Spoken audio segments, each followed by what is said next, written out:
Hello, everyone.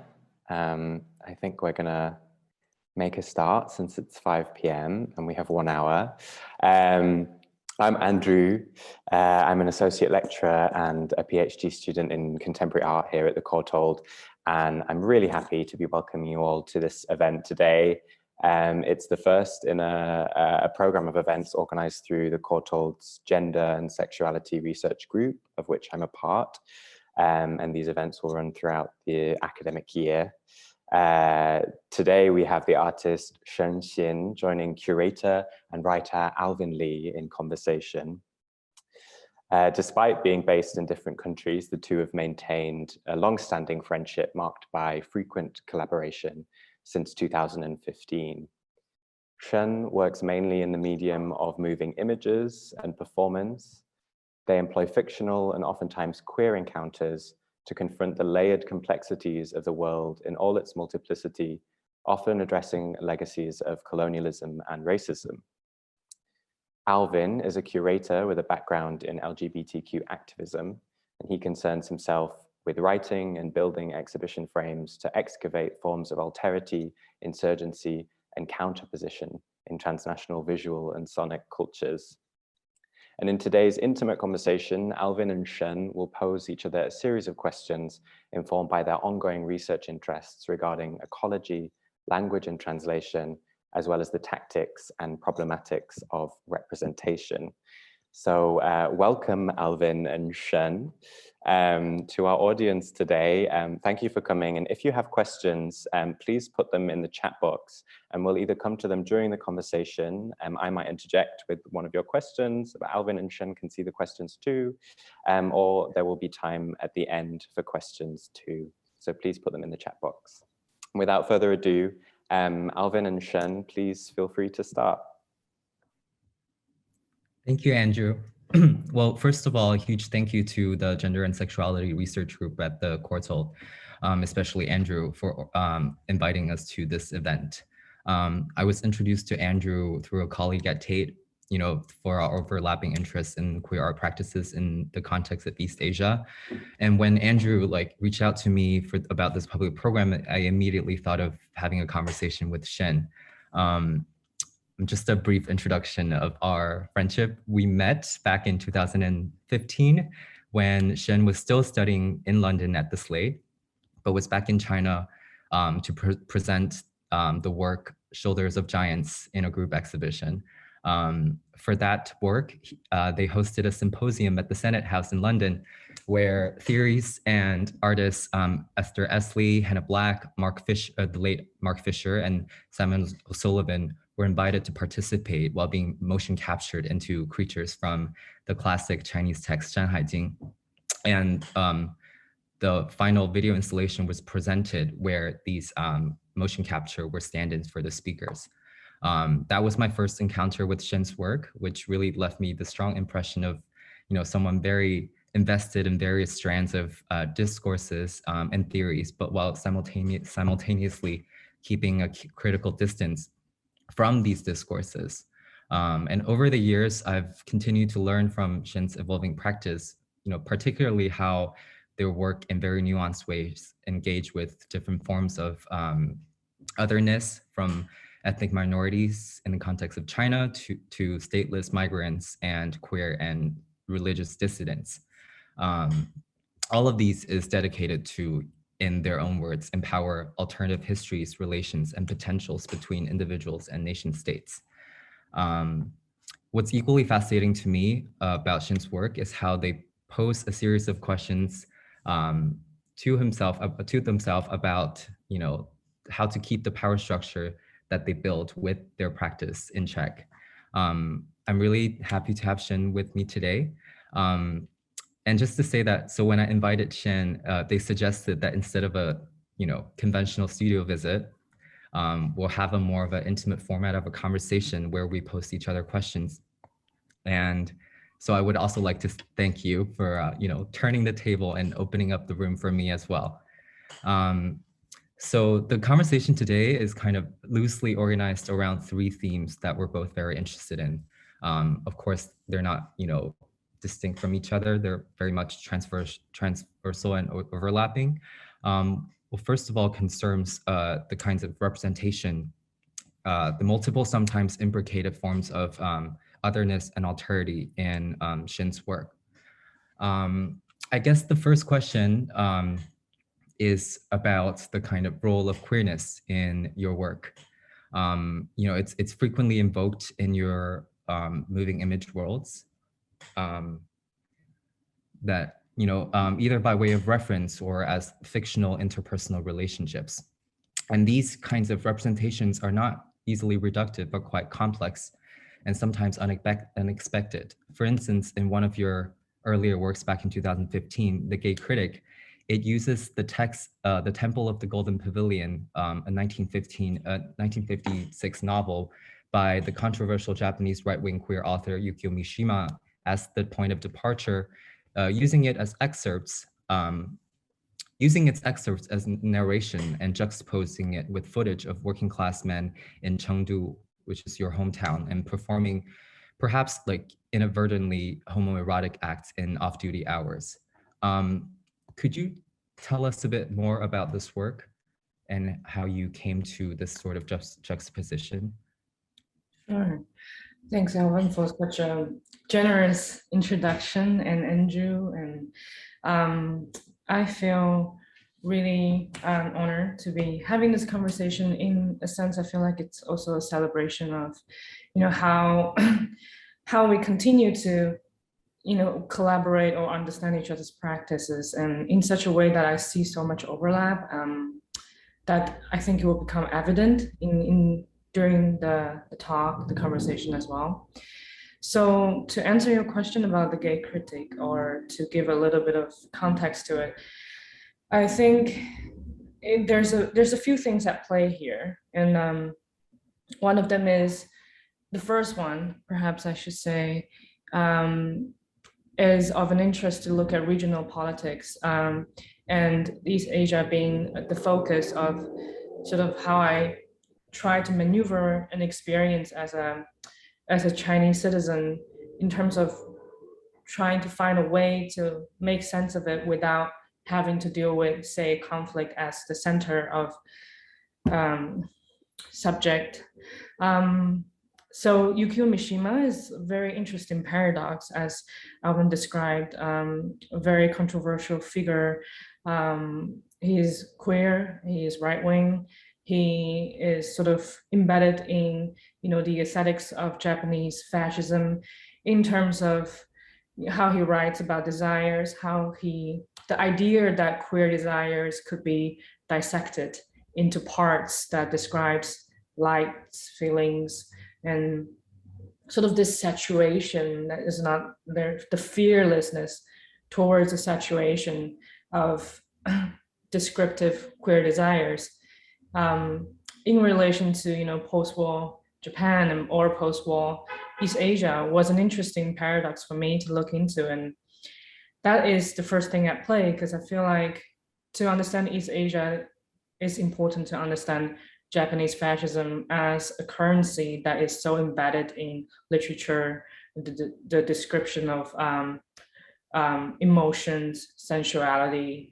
And for me, this work tried to sort of do that by using sound. It is sort of I forgot that word, but it's like it's a computer generated singer who sings these lyrics that is directly quoted from the Golden Temple of the Pavilion.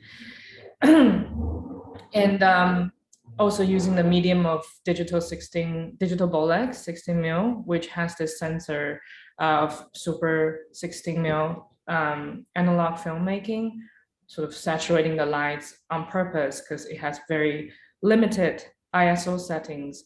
So those are the medium involved ways of looking at this work. And then there's the other part, which has to do with, in my understanding of working class men in China, or working class men in a sense where economy develop in a certain way, like in India as well. And my dad had been, a huge part of this the scene, the so-called scene, or the way that he interact with his peers, his friends, has always been sort of homoerotic to me, as it seems, and they're not shy to sort of describe their friendship as physically intimate, and sometimes bizarrely so, and left the women on stage sort of like watching them and laughing at it, but sort of shamelessly sort of having this intimacy and indulging in them. And I think it has so much to do with history in terms of how, you know, masculinity was oppressed in Chinese history, not just for men, but for everybody. The potential of masculinity being oppressed is something that I think about when I experience my parents' generation, the sort of conflicts they might have, and it's very unique. And because my dad, he was very hardworking man who only had a primary school education and started working to support his 9-sibling family and parents. He built the railroad from Sichuan to Tibet, was part of the crew. It was very, very poor as I grew up. So my experience is very much intimate in terms of describing the scenes, the people, and that is the subject of the film. Yeah, I guess that gives a bit of context of how these paradoxes sort of come together in terms of the Golden Temple of the Pavilion and the working class man sort of coming together to describe the paradoxes of the region in sort of a multiplicity that moves around, like yearning to be understood in some ways, through a different lens, I should say. Yeah. Well, so in the sense that this work, you used the existing fictional text and found footage that you encountered in real life as the sort of main source material. But if we look at some of the slightly later works, Strongholds and Provocation of the Nightingale, both works also kind of depict queer couples or queer intimacy as a sort of stage set to, I guess, rehearse something else. And I feel like there's a kind of evolution here as you started using your own scripted sort of encounters. I think in Strongholds, this couple traveled to a Tibetan Buddhist temple in Scotland, right? Whereas the story in the Provocation of Nightingale, it took place in the Asian Culture Center at the Gwangju. Could you speak a bit more about your use of queer intimacy in these two other works? Yeah, I think maybe by habit, it's sort of difficult to only speak about one thing in my work. Therefore, it's always juxtaposed, as you observed, with other things.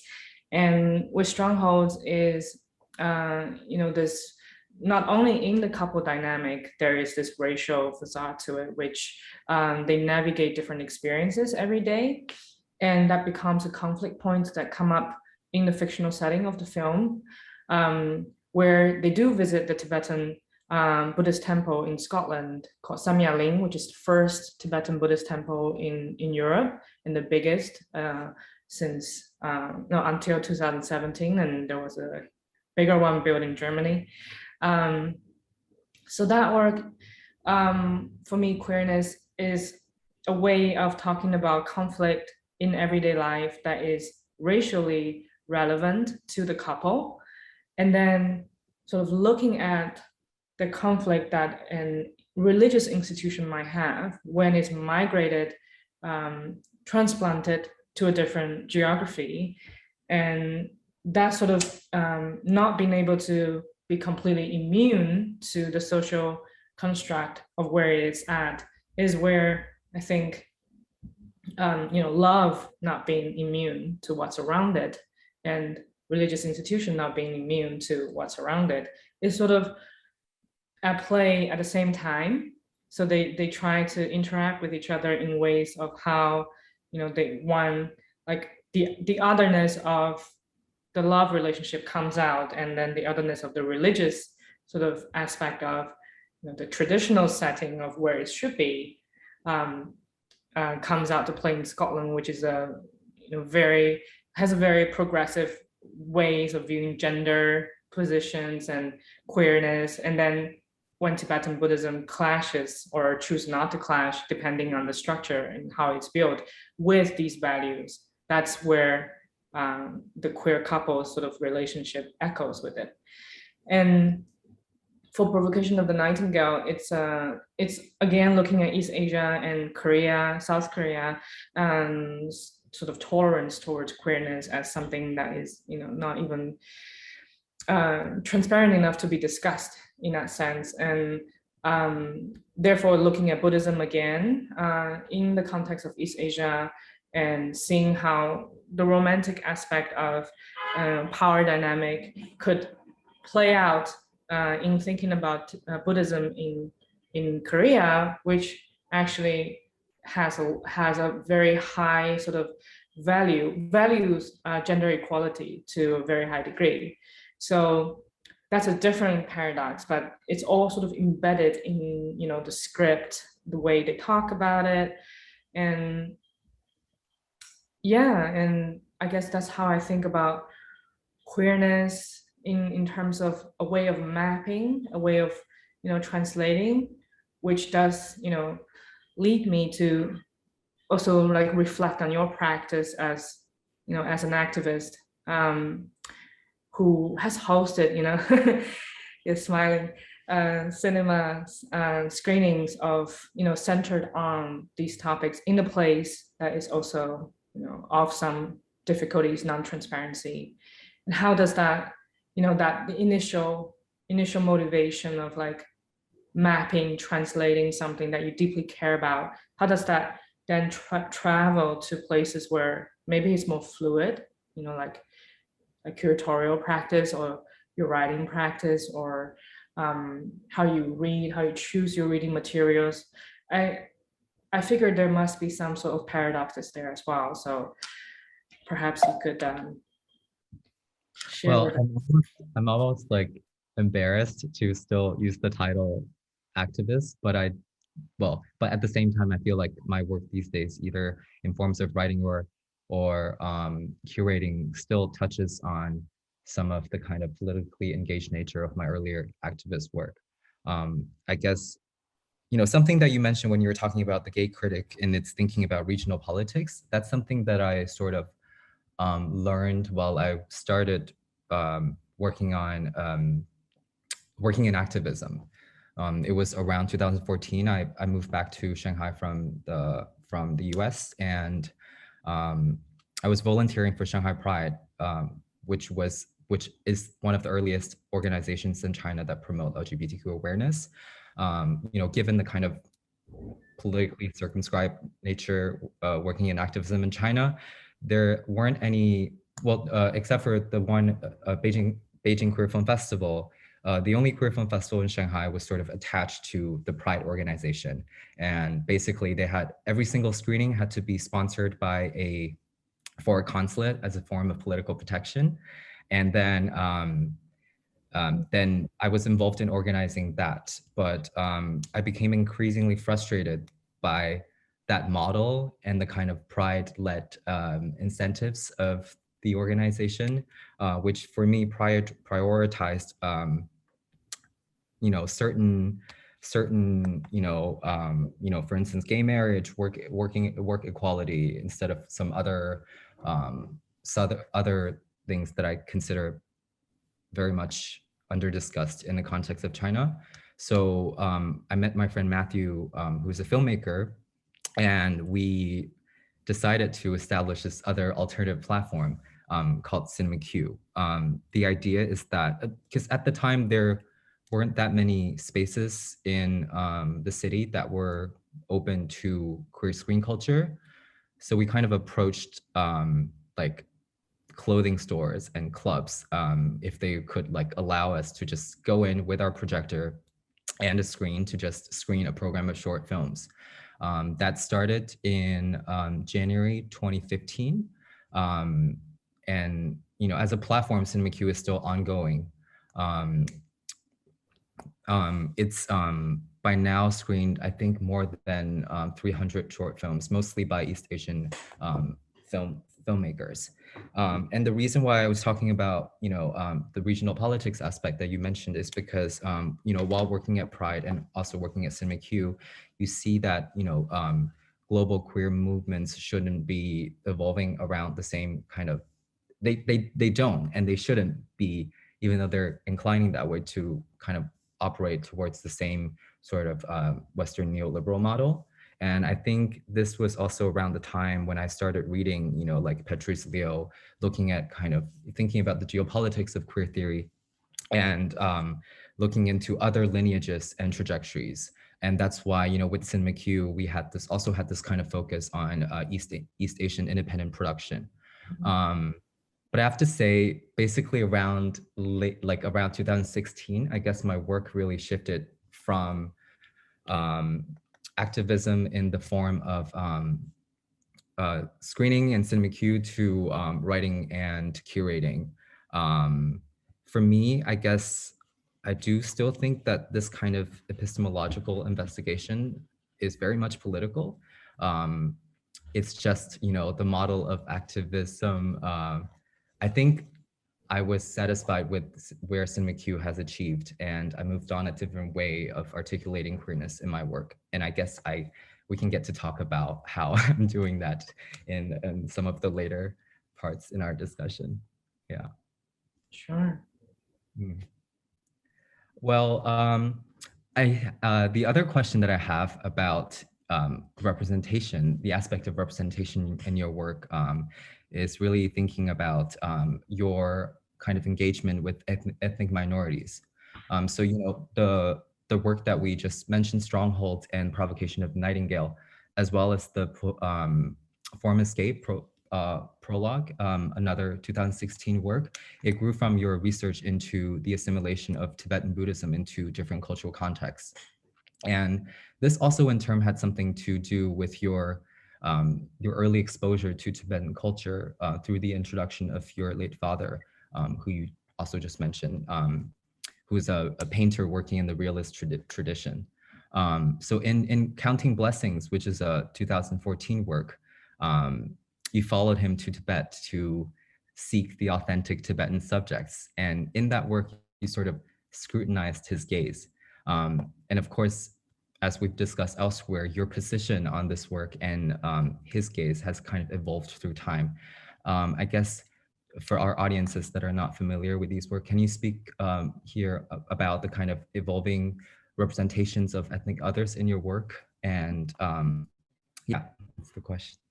Yeah, I think it's very much related to the need to multiply in the other question that we both sort of mentioned. And let's just give it a sort of a linear way of understanding it. So this slide, Counting Blessing, this is the first work I made in relation to, thinking about it. And as you describe it, is this sort of documentary lens of following my father, and as he was sort of capturing photographs and trying to build relationships, as we do almost every year since I was very, very little, because we live in Sichuan, so sort of bordering Tibet, and there's about a few of Tibetan autonomous prefectures around the area that is about 10-hour drive. So we do that almost every year, sometimes 3 times, 4 times. And I never really understood. And after receiving like the Western art education in London, you get to be equipped with the lens that is the decolonial lens, and you think about things. I guess I started to think about things and digesting it that way of how this kind of practice of looking at otherness is perhaps a fetish, an objectification from a dominant group to a minority group.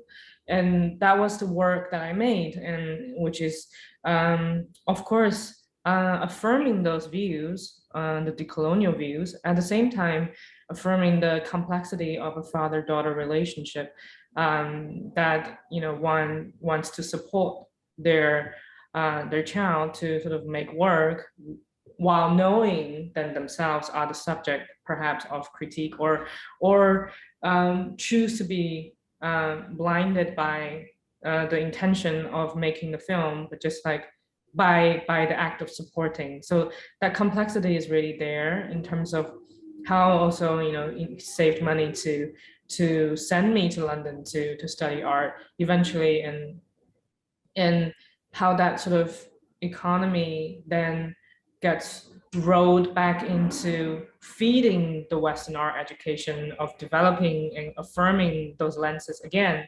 So it's a very complex, emotionally complex work for me. And then, you know, he passed away 3 years ago, and after which I dived into like family histories and genetics. And I mean, I had always been a really big advocator and believer for, you know, ethnicity being the construction. And it's the culture that is related to whether it's sustainable, whether it is about relationality, that matters to me. So for me, Han is not a valid term that I would personally identify with. And I identify myself as multi-ethnic. And knowing that and feeling that, I decided to do a little bit of detective work, and did find out that, you know, 5 generations from me up, there is a 100% Tibetan ancestor from my father's side, which came as a shock because I understand the impact the decolonial lens had on me, which, and my relationship with him, which is, you know, a deprived one, where I couldn't understand him through kinship, or the understanding that he was motivated by some sort of kinship. And we also have a huge genetic makeup of South Asian, Indian as well. And that had been his subject in painting as well. And I never understood why he did it. He painted them all his life, and he never understood it. And for sure, you could say it belongs to a trajectory of periphery, you know, inspirations in art history in China or in Asia in general, that the artists go to the periphery to find inspiration. But in his case, I think, or I feel there's more to that. So for me, ethnicity is important to understand through the lens of multitudes, and at the same time, sort of valuing, you know, the core value of how resistance can be born in culture itself, because there are a lot of conflicts surrounding ethnicity in the context of a state, right? But when you go back to the culture that group or the community sort of are trying to protect or advocate for, or historically been practicing, then there's where sort of value surface that makes you feel like, oh, maybe this is much more sustainable than, you know, what we're practicing now. Like, for example, how Uyghur communities sort of write histories in historically, and how history has always been co-authored, community authored, and changes all the time, right? And it changes because it's nomadic as well. So I have this huge interest in studying how history is written in Uyghur community. And I know we sort of overlap on that in terms of our interest into that community in its relationship with state. And I know you recently wrote an essay on that.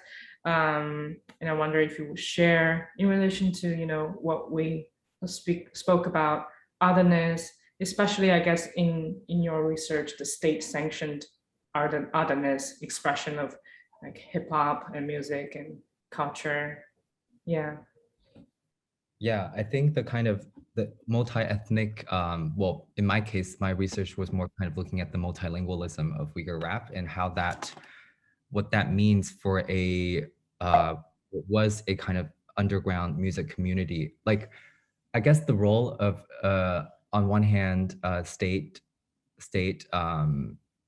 control, and on the other hand, the market has an effect on the mainstreamification of an underground music community. So this is a project that I sort of, well, I started looking into. It's interesting in the way that you mentioned about the kind of lens that you adopt. I mean, I was never really a hip hop fan. I kind of had this sort of false image of it being completely homophobic, you know, growing up. And then around 2017, I think it was at the Spring Festival. I guess some of the audiences here might know about that incident, the blackface incident at the Spring Gala, which happened around the same time of a supposed hip hop ban after the huge success of the Rap of China. So I was, you know, getting into the subject more as a kind of, you know, from a very kind of assumed lens of critique. And that's how I kind of, you know, got into hip hop music. And I started, you know, realizing that as a underground community, it really started much longer before the kind of mainstream visibility that it was, that it kind of assumed around the time of 2017. So, but I, at this point, I wasn't really looking into Uyghur rap per se. Actually, when Celebs and Tatars invited me to be part of this book project, I took it as a way to kind of resolve the discomfort that I had when I first saw in 2018 in the second season of the show, when 4 Uyghur rappers became the kind of core narrative of that edition. So they, you know, this ethnic minority group of musicians came to the forefront of mainstream visibility, even as assimilation policies were carried out in Xinjiang without a word being mentioned. So that's how I started, you know, I wanted to dig more into it.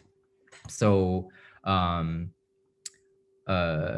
I guess the text that I was writing, it really looked at the kind of, first of all, the kind of brief history of rap in across China, Taiwan, Hong Kong, and how like Xinjiang, because of its kind of geographical uniqueness, being you know, between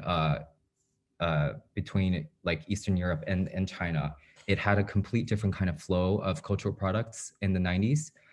In China, you know, in Shanghai, Beijing, the other kind of earlier centers of underground rap music came through Dakou Die, which is broken export CDs that came from Guangzhou. But in Xinjiang, there were different ports, and they were exposed to Russian rap, Uzbekistan rap. It was a complete different kind of multilingual sort of makeout compared to what on the East Coast of China the rappers were exposed to. I think one thing that was fascinating when I started looking into Uyghur rap is that a lot of the musicians refer to themselves as, they kind of adopted this word West Side. And by West Side, I mean in English West Side, not in Uyghur or in Chinese, which really prompted me into thinking like, what does that mean as they use the, you know, English language West Side, which obviously has a kind of homage to West Coast hip hop, to signify their sort of regional identity. So I was interested in this kind of negotiation between a regional identity amid China's, you know, increasingly tightened language policy on the one hand, and on the other hand, using hip hop, a genre that came from the ethnic minorities in the Bronx and later expanded into a kind of tool for global, for different rappers to articulate their regional identity. So this negotiation is something that I was really looking into in my research around Uyghur rap. I guess not to like talk so much about this project, but one of the things that I find, well, I guess part of the conclusion is that, you know, despite, I guess a more kind of hopeful way of looking at it is that despite, I mean, the increasing erasure of the language cannot be equated with the kind of doomed demise of Uyghur hip hop community, because even you know, in their distinct multilingual way, rapping in either in Mandarin, in English, there are ways for them to sort of traffic in, I guess, borrowing James C. Scott, you know, the historians kind of term his hidden transcript, different ways of using hidden scripts to kind of talk, to have their kind of expressions of anti-state expressions. Yeah. I think another question that I have, which is about a kind of working methodology in your work, and a kind of question that you often a question that you often use to describe the one of the concerns and how you organize your work, which is, you know, with every conscientious act of dismantling dominant power structures, how does one avoid simultaneously establishing another set? In a way, this question is something that I also return to. I keep thinking about in my work, in my research these days. So I work for Tate as adjunct curator, and my work is really researching about history of Chinese art in mostly in the 20th century, and it's just use a very as an example, like woodcut as one of the kind of, I guess, arguably the first movement, considered the first instance of avant-garde in China.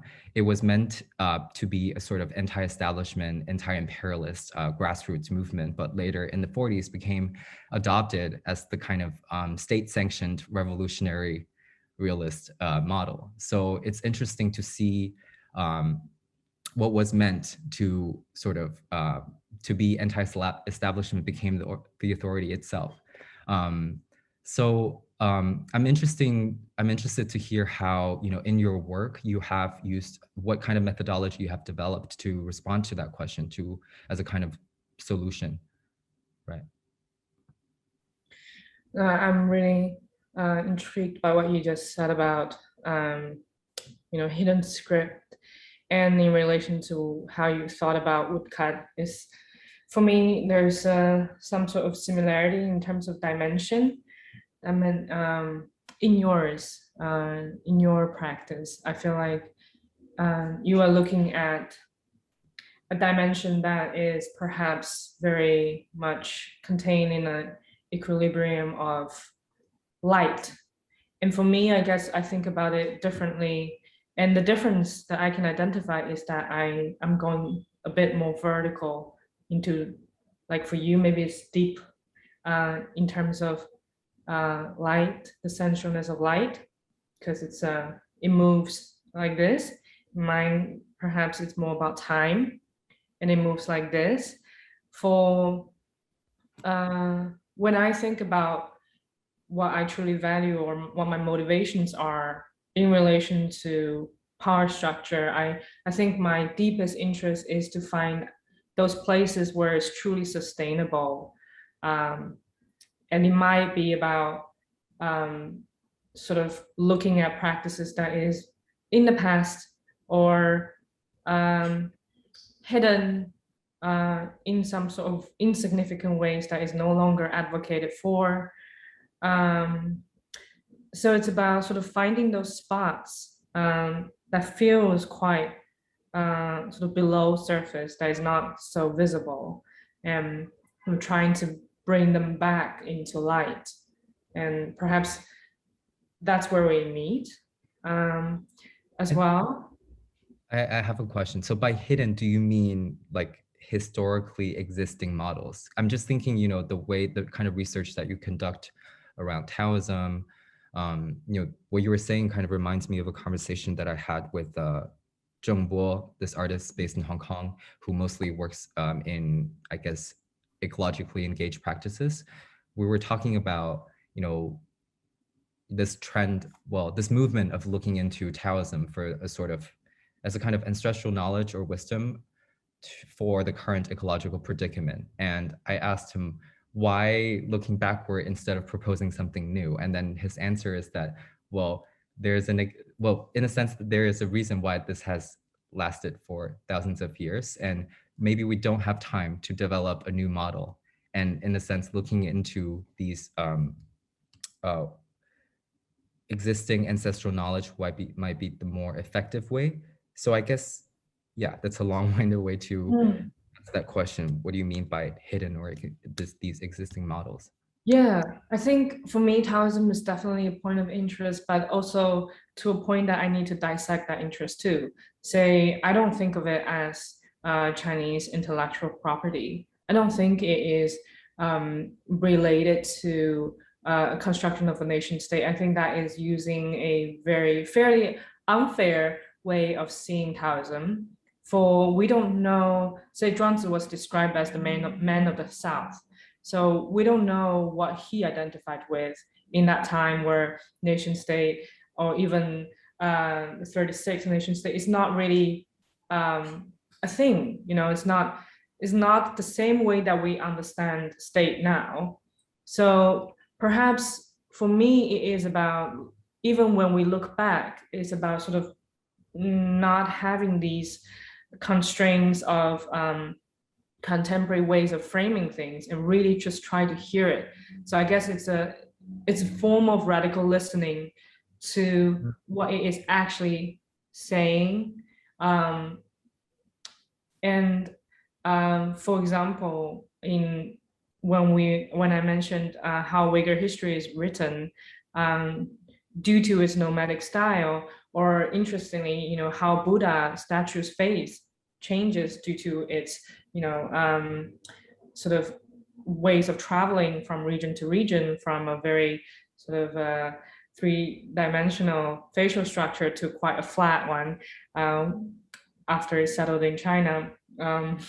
But it's about sort of allowing history to be understood from a nomadic ways of writing, and things can be added, the background of the protagonist can be changed, but it's still writing history. And how is that like acceptable in our contemporary time? It might not be, but it is valuable in terms of how that community and that landscape sort of is constructed upon, and also desires that ways of that kind of those ways of cooperating with land as well. So I guess what I'm saying is that I think I found a way to not have to worry about the red line, which is in relation to censorship and state conflicts, nation-state related conflicts, which is to really place value where I think it is and to look at it affirmatively. Therefore, it becomes apparent that that is the way where you can truly eliminate the possibility of constructing another structure that has the power to oppress. For where I'm affirming is one that I believe that doesn't, and eliminate that possibility of an oppressive structure from its roots, because it's fluid, or it is sustainable, or it is honoring relationships. Yeah. I think this also leads me to the other question that I had, because I wondered if your use of language also is part of this kind of way of, not reestablishing another power structure. Well, this is I think an aspect of your work that, well, I think not really discussed so much, which is, how you complicate and make use of translation. I think from like maybe even your earliest works, like in Records of Rights, it start with you at a dinner table in Sweden, a sort of lost in translation. And that kind of moment triggered you to think about, that translation as a kind of metaphor of confusion and power imbalance for a guest in a foreign context. And then, in Strongholds, starting with Strongholds and, going on to Provocation of Nightingale, and basically all your works since, it has become an active component of it. For instance, the protagonists are usually speaking in a language foreign to you, such as Korean or Dutch, not really English or Chinese, which means that the production process, like the working process of, filming these works necessarily involve translation between you and the actors. I remember you also told me, particularly for Provocation of the Nightingale, one of the actors, Seung-mi Kim, did not speak English at all, and you also collaborated with her on the event, this event at Serpentine, right, back in, I think, 2017. So I'm just interested in how you decided to incorporate this aspect of translation into your work, because it's seemingly counterproductive, and it's quite a kind of it's quite a commitment in a way. Yeah, I think it is in alignment with how I value relationships and agencies given in those relationships. And I guess, the process is that I write the script, and then I get it translated to the language that supposedly it should be the right context in terms of the social implication of it all, in terms of subject. And then I tell the actors to do whatever they want with the language that I've written, which means that they can break it down and change the verb or but we do have discussions about it where they tell me why they need to do that, and to make it longer, shorter, separate it into different paragraphs. So like for Provocation of Nightingale, for example, we had I think in total 7-hour session together with a translator where the two actors basically butchered my script and translated version of it in the Korean one and into ways that they can understand and feel comfortable with. And still they struggled, but they were very professional actors. And for me, I need that sort of trust in my work where I give them the whole thing, and just do what you think needs to be done in order for you to have agency in that relationship with me. And then you bring that to the work, to the filming, and then I will take from that again something new. So we're constantly creating something new, and it's not trying to deliver anything from the beginning point to the end and as if it's a product. It's an evolving relationship for me, every work that I make. So in the end, once it's filmed, I will hire a translator and sit with me and translate the whole thing. Again, based on my script, it's a completely different script by then. But that's the process I value.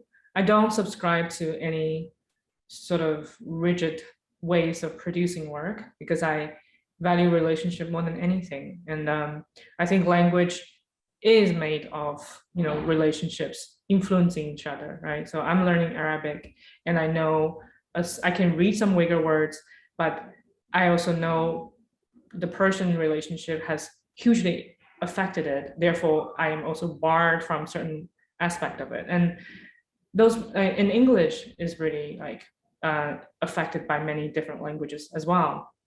So this is how I think about language and translation as a way of, honoring relationships and sort of, yeah. And in my new work as well, it will become very apparent that is what I value. Yeah. Mm-hmm.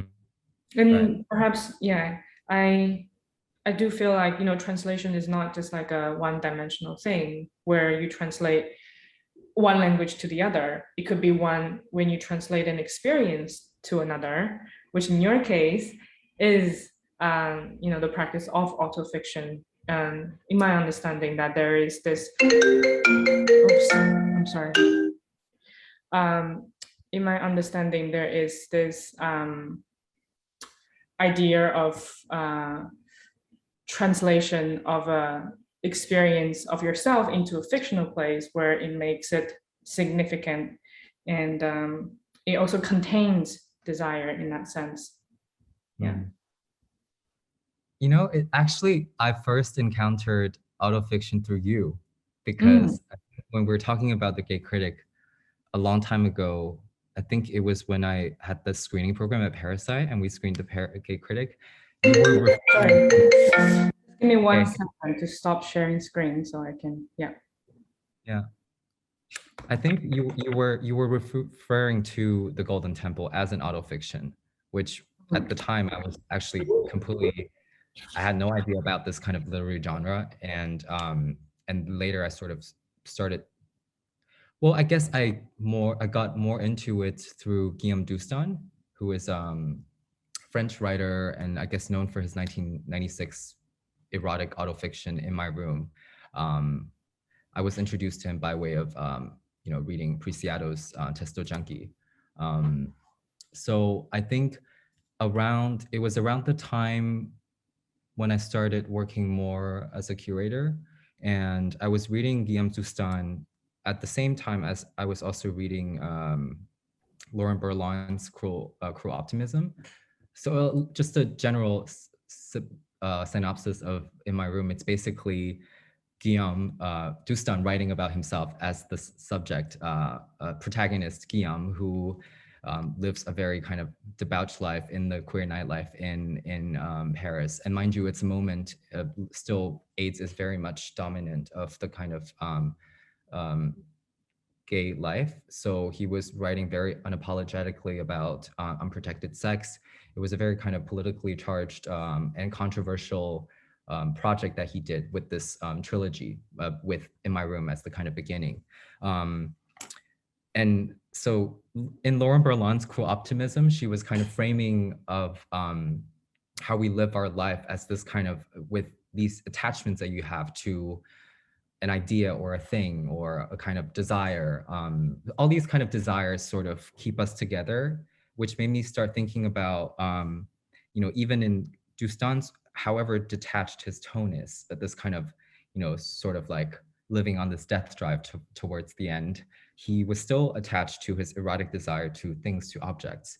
And this interplay between the kind of fictional voice and the autobiographical made me think about the kind of room left for politicization of like private sentiments and, affects and emotions that are negative, irritation, and even sort of pathological feelings. So for the this exhibition that I did back in 2019 In My Room, which took the title from Zoustans' work, I was, working with a group of queer artists that were also kind of adapted the same kind of methodology of this interplay between the fictional and the autobiographical to sort of, I guess, destabilize the identity of a singular author or a stable subject.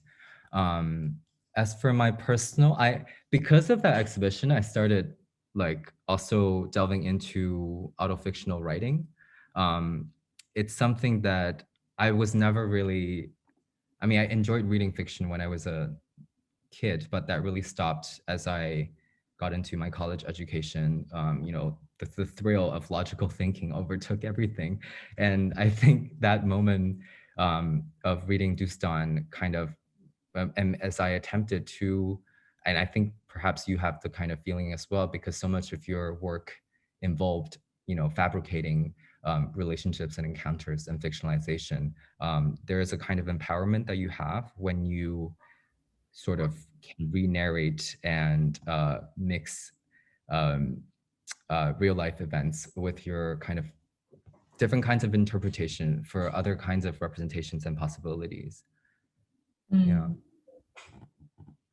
But as a autofictional writer, it's very much a nascent side project that I have, and it's only been enacted as kind of ephemeral events in public readings.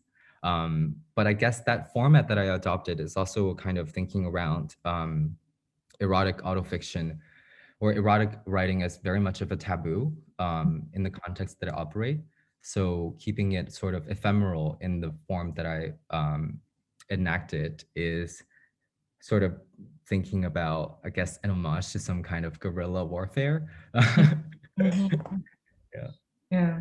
It has so much to do with performativity as well, I think, like, right. In a very lovely way. I think we have very little time and we have questions, but I still do want you to talk about your recent engagement with ecology. I think it's something that both of us have talked a lot about in in our conversations. I guess everyone living in this current moment has want to, in one way or another, think about our position in the kind of current ecological meltdown. But in your work, Warm Spell and Bright Lake, and your forthcoming work, you're approaching this this theme, but in your, in your own ways. And I think for the audience here, it'd be great for you to introduce these more recent works. Sure. I think I'll just sort of try and be very direct because we don't have a lot of time, direct and simple. So these works, I do concern, I'm concerned with the relationship between ecology and ethnic identification. And that is mainly where I dive into how it has an effect, because my main interest of it has to do with the land that I grew up on. And that's how I see China as a land and not as a nation state predominantly. I see it as, the mountains I'm familiar with, and the sort of prairies and steps that we share with other beings. And so therefore, like, that's how I view this relationship with ecology. And in Brine Lake, however, it is, again, before I have completely shift to looking at China from a perspective that I believe in, like I did another regional sort of ways of seeing statelessness in East Asia, and how Korean immigrants' experiences in Russia and Japan sort of coincide with, again, Japanese fascism's relationship to ecology, which is iodine being its #1 natural resources that the country export, and how that has like a direct sort of link, say, the country's approach to the element in terms of extracting it from deep sea brine lake or from sediments, and then recycling it and putting it into renewable energy such as solar cells. And all those approaches somehow has to do with, say, my understanding of statelessness in terms of the processes a stateless person has to go through in terms of approaching their emotions of belonging, right? How I, as a stateless person, might need to be assimilated, and how pure am I in terms of my citizenship and my ways of feeling in relation to a place, a piece of land, or a region of land. And all of that is intertwined in this work, Brine Lake. And then therefore very much influenced my future work of looking at wild horses in, say, the Uyghur region, and in relation to British Columbia and the Maya Valley and the First Nations relationship, Fuene First Nations relationship with wild horses. So yeah, it's very much tied in to the previous things that we discussed, like how to affirm multitudes in the South and the other, and how does that translate to a relationship with land, and from the perspective of our lived experience as people who have lived and grew up on the land that is called China. Yeah, so that is a sort of a scope of how I view ecology. Yeah. And of course, you in your practice, if we still can. I think perhaps I would just leave that aside and get into some of the questions, because we're really running out of time. I think. Can you see the questions in the chat? Yeah. Yes. Yes. Okay. Let's go by order. Bing has one, which is, thank you, Alvin and Jen. Great to hear about your own and, more importantly, each other's work. How has your collaborative relationship as artist and curator influenced or changed your own practice in tangible or intangible ways? Do you want to start? I mean, our relationship extends beyond work as well. And when we're together, we share food and we go places together and we have fun. And all of that sort of plays a part in, I guess, how fluid we are, like, or how open we are towards each other. At least that's how I see it. And letting those sort of overlapped interests happen without much prior communication. It just happens. And for perhaps there is just some sort of resonance in space that we believe in. And I guess I personally really value Alvin's insights and brilliance, just sheer brilliance in terms of like wrapping his head around so many things at once. And I don't know another person who can do the things that he does so well. And I really appreciate him. So I think that appreciation comes first. And yeah, it's very affirming in our relationship from my part. Yeah. I'll keep it brief so we can get to the other questions, but it's something that, Shin already discussed, the way that, how he goes back to, how they go back to their own work and look at it from another lens. The way that you assumed that post-colonial reading of your father's work and then go back to it, and then see behind all those ideological underpinnings of his practice in the tradition of Chinese modern painting and all that fetishization, but what is his emotional tie? So that critical distance that you always have and that reflexivity is something that I keep learning from Shen, and I hope to incorporate more into my thinking methods as well. There's the question from Liz, which is for Shen, regarding the word provocation and nightingale. Yeah, thanks for that question about DNA. I think I'm interested in it because first of all, for me, it resonates with the belief system, right? And it involves technology and a belief system that is, constructed upon existing things. And I think in that sense, there's a lot of comparative regions that we can look into, sort of Native American DNA, or much less discussed, like Chinese citizens' DNA, but known, or East Asian DNA. It's very known, but not placed as valuable as Native American DNA, which has a really amazing framework in terms of understanding how the construction of it is affected through history and the development of America or North America as a settler place. So my interest in it coincides with all of it, and as a belief system and as a way of entering, maybe an access point of entering how the social construct does not escape anything that we create in technology, and how to understand that. I think that's overall, that's what it is.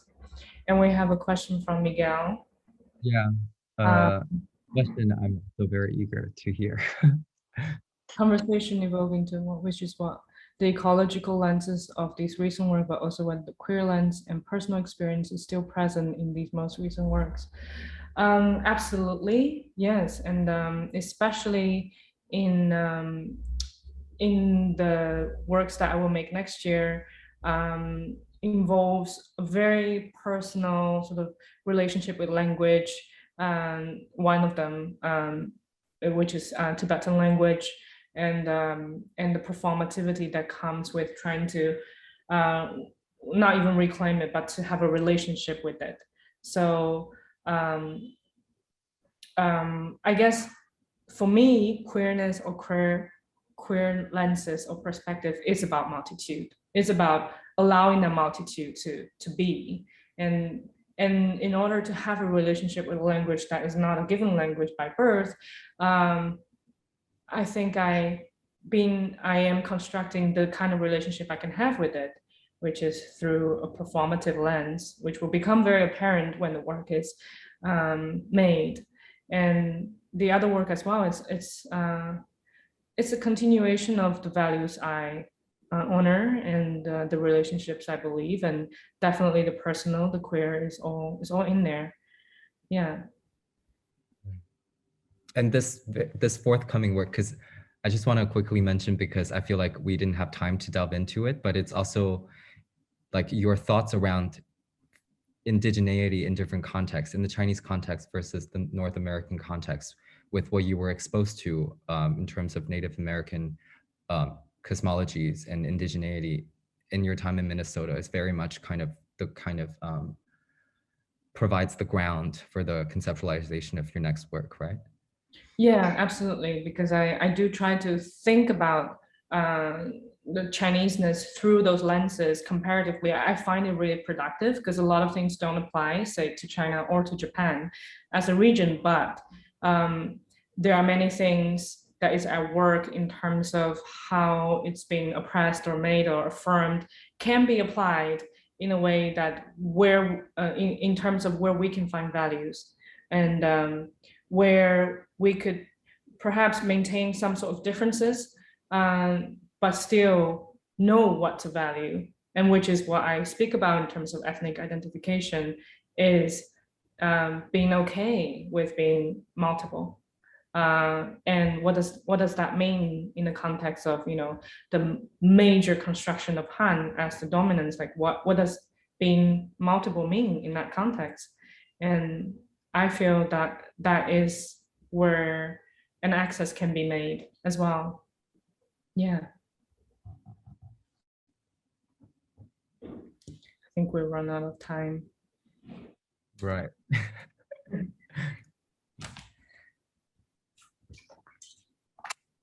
Well, I think that's all the questions in the Q&A. Andrew, should we pass it on to you? Sure, if you'd like to. I feel bad. I wish we had 2 hours instead of just 1. I really want to keep listening, and I have some questions myself. But of course, I want to thank you both for putting together and having such a thoughtful and generous conversation with each other and engaging with the questions in the chat. And I want to extend my thanks to everyone who came, who has come and asked questions. Thank you so much.